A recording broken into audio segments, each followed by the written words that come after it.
So for the first killer, the worst killer, Nosferatu. I don't think I really need to say much. If you play him nowadays, he sucks. Like at first, like when he just came out, he used to be like the best killer in the game for like a month or two, and he got a nerf, and well, he just wasn't the same. None of his abilities, as you can see, like none of his abilities sync well with each other, which again isn't really, again, what do I mean again? Isn't really good for a killer. If they work against each other, then, you know, there's no point in even playing the killer, because you're bound to lose if you're working against yourself. So yeah, Nosferatu, in my opinion, isn't really the best. Also, his M1 a lot slower than it was in release. Like, his M1 got nerfed too. The only redeeming quality is his cooldowns, as you can see, are really short. Now that I look at it, maybe not. No, I thought his cooldowns were a lot shorter. Oh, you can redirect it. Okay. Okay, that's how you redirect it. Okay. No, I'm kidding. I knew you could redirect it, but... So yeah, Nosferatu, at the bottom of the list. He's just not really... He doesn't really hold up as well as other killers. Now, on to the next one. Now, it's Sixer's turn. Now, for a while, I never liked Sixer at all. For like the first 3 days, I really liked him, but then after he got gutted, he really just wasn't good. Like he was barely playable. He did get a buff recently, and I'd say that it definitely made a difference. I've played a few rounds with him recently, and he's actually pretty good. Now, I personally won't be playing him too frequently because, again, he's just still not the best killer, and here's a few reasons why. One, well, his main issue, his hitbox. His hitbox is ginormous, and I know that's not like changeable, but I mean, it's still a problem. He's easily loopable. A few examples are the car loop on the Battlegrounds, that one Battlegrounds map, and the rock in glass houses. There are a few more loops, and I know that's not really like the fault of the developers, it's just he's ginormous, but that's why I put him that low. Other than that, his moves are pretty decent. Yeah, I forgot how loud this skin was. His anti-loop, Infernal Cry, is pretty mediocre. So it only gives you a speed. So there's a passive, Manic Fixation. So say there was a survivor here. Actually, I'm gonna get my ult account in. Alright, so I have my ult account in. Now, the passive is whenever a survivor is highlighted, Sixer moves faster. Now, this is when the passive isn't active. You know, pretty decent speed. Okay, get away from that. I do not want to hear that. And just so it doesn't, I don't know. So here's with the passive active. Now that they are highlighted, you can see that there is a significant boost. Now the only problem with that is it only really happens when you're running directly towards them. So say they were looping you. Okay, that did not work. So say they were looping you, you're not running directly towards this survivor. So let me highlight him. it doesn't it only activates when I'm running towards them, not running around them. Well, actually, it did activate for a little bit. So that's my main problem. Another thing, one thing I really like about Sixer is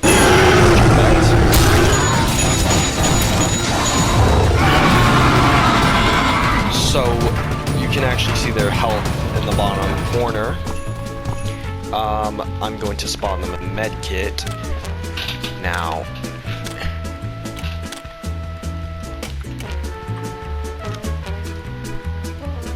Now I've given my alt account a med kit. Now if they use this med kit, look at their health, 75 HP. It does not work. It just gets rid of the stat spec. Now, this isn't, it doesn't work for, like, Elliot's Pizza. Elliot's Pizza will just do nothing. It won't get rid of the stat spec. So that's one thing I really like. Elliot's are less of an annoyance. But, again, Sixer's just not really as good as the other killers on this list. Moving on. Now, here is where I can see some people, complaining. Or not really complaining, but disagreeing. Now, I forgot she had voice lines. Now, hear me out. The reason I put Cool Kid above Slasher is for one move. Now, I'm not saying all of it. Most of the time, the chase is completely reliant on whether or not you hit walk speed override. So, say I was playing on a map like Yorick's resting place, right? There's like 20 seconds on the clock. The entire round is dictated through one move. If I hit the survivor, I'll do immense damage and I'll kill them. Really good move, right? But if I miss that, that's a lot of distance. Say, like, I'm right by the mansion, right? They can run down, they have all that area to run. And I pretty much just sold the entire game. Walk speed override and Cool Kid in general is really just a hit or miss. I like this killer, don't get me wrong, they're a really good killer, right? But I personally think that the other killers are just so much better than Cool Kid, you know? Again, really hit or miss. They got these two. Pizza Delivery and Corrupt Nature. Pretty mediocre abilities, but, I mean, it balances that out when you have a move like Walk Speed Override. So, I really like this killer. Not my favorite killer, but definitely one of the most fun to play. Alright, hear me out. Slasher is one of the best killers in the game. Now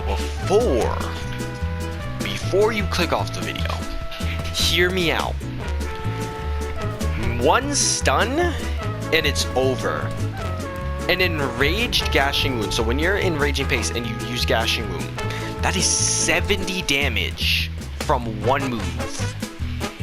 Now, the reason people think Slasher is such a bad killer, or at least from what I've seen, is because they're using Gashing Wound wrong. I've seen people say Jason or Slasher is the worst killer in the game, and then I'll just see them mid-chase use Gashing Wound.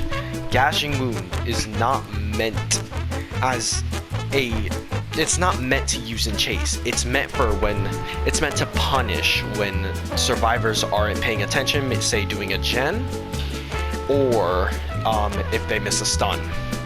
Now that's just the enraged one.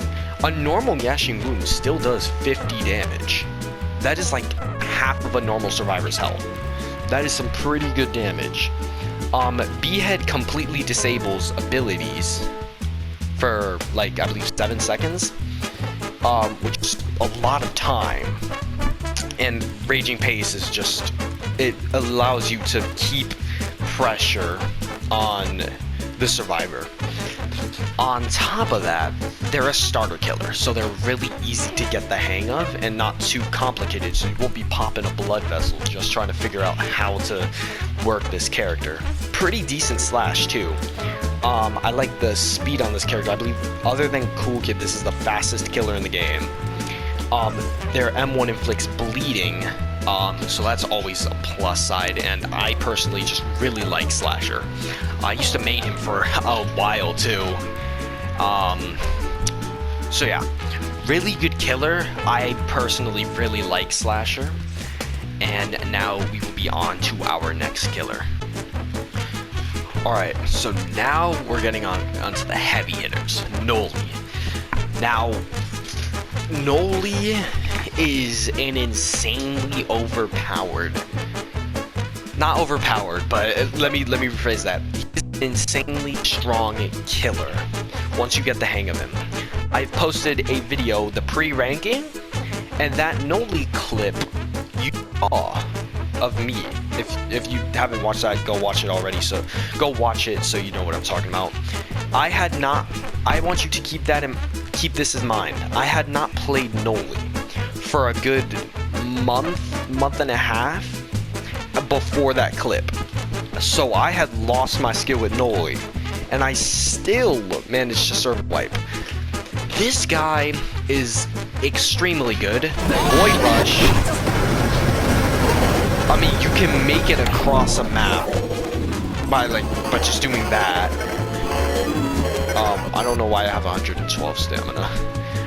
But anyway, you can make it across the map by just using Void Rush. And that's not even technically their mobility move. Observant helps you to teleport to any generator on the map, inflicting a heavier effect, whatever, the hallucination effect, the further you are.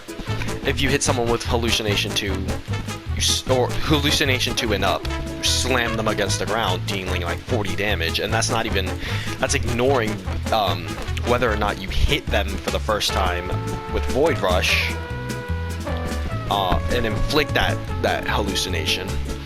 I really like this guy. Nova is also a pretty decent move. It's definitely their weakest move, but it still does serve its purpose. Their M1 isn't anything crazy. It doesn't do anything. Probably it used to be one of the worst M1s in the game, I'm gonna be honest. But yeah, really solid killer. If you have some sort of game knowledge, then I suggest getting this guy if you don't have him already. I personally really like him. It's really fun to get like a chain. But with that said, on to the next killer. Alright, so for our second best killer, we have 1x1. Now, 1x, personally, my favorite killer. I really like playing this guy. He's really fun. It's really fun to like predict where survivors are going, right? Hit them. And he's just a really good killer overall. He has some of the most moves out of any killer, I believe. Other than Nosferatu, he has the most. Well, the first one, Mass Infection, pretty not self-explanatory, pretty simple move. You know, you throw it, after a bit of wind-up, you throw it a projectile. If it hits from a far range, it'll do 30 damage, but close up, I believe it does like 40 damage to 40 to 50 damage.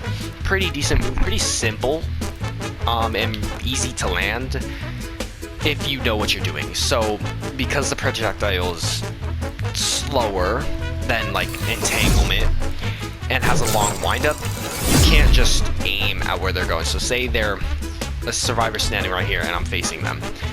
If I just aim to where they are currently, it's not going to hit because they can just like move out the way. Now, the reason I'm so slow is just because I'm 1x. Survivors aren't really this slow. So so if I see them going this way, I'm going to aim this way, right? That's personally what I do because I expect jukes. So if they're trying to juke out, just move opposite to where they are. But if you don't sense that they're going to change direction, say they're running to a staircase, I suggest you throw the Mass Infection at the staircase and hope it hits them.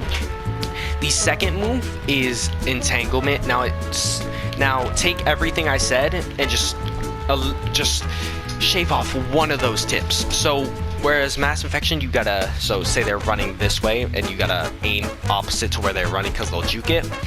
Entanglement, all you gotta do is aim to where they're running, and not to where they're standing, but to where they're running, and then you'll hit them because much less of a wind up, so much less time for them to react. Pretty solid move. If it hits them, it gives them slowness for I believe 5 seconds, and brings them towards you and stuns them for 1 second. Pretty decent move. Again, he has a pretty simple kit, so his cooldowns are pretty short, and his M1 inflicts, I believe it still inflicts poison. They could have changed that though. Yeah, I did not mean to press that. It inflicts poison. It's pretty slow wind up, but it is still worth it. Unstable Eye. It gives speed 2 for 2 seconds, blinds you, and it highlights every survivor in the map. Pretty good move. Pretty good AoE, whatever. And you can snipe some unsuspecting people doing generators. Now, Mass Infection, I suggest using more so as a punishing tool, kind of like Raging Pace. However, you can be more bold with a Mass Infection, rather than with, not Raging Pace, Gashing Wound. But yeah, with that said, on to the final killer, the best killer in my opinion. Alright, come on. There's no way you disagree with me. John Doe is the best killer in Forsaken. Let's start off with the Slash. The Slash is nothing too special. Long windup, but it does have quite a hitbox. I mean, just look at that behemoth. Also, he does 28 damage, which I did not mean to do that, which is just insane. So the Slash is pretty decent. Again, nothing like too crazy, but hey, big hitbox, immense damage, it's pretty good. The only trade-off being a long windup. Now the second move, Corrupt Energy. Now I see this being used like an attack, kind of like Mass Infection. Now I'm just here to say, only damage the people only use Corrupt Energy as like a Mass Infection type move when it's absolutely necessary. So I know this is not a good map to show it, but say there's a corner here. If they, let's see the manor. There's a room where there's a generator, a bookshelf, I hope you know what I'm talking about, and a corner. Now if they're in that corner, say this is the doorway right here, you're gonna wanna block off the doorway, right? Boom. The only way they can get out is through you. So you can use that as a cheap M1, or you can damage them with your trail, which, first of all, Natural Malevolence has to be, oh shoot. Natural Malevolence has to be like the most underrated passive in the game. This thing has gotten me so many kills. I love Natural Malevolence. Digital Footprint, best anti-loop in the game, as opposed to like Nosferatu's move, I forget what it's called. Yeah, best anti-loop in the game, permanently locking off any like specific areas that, like, say there's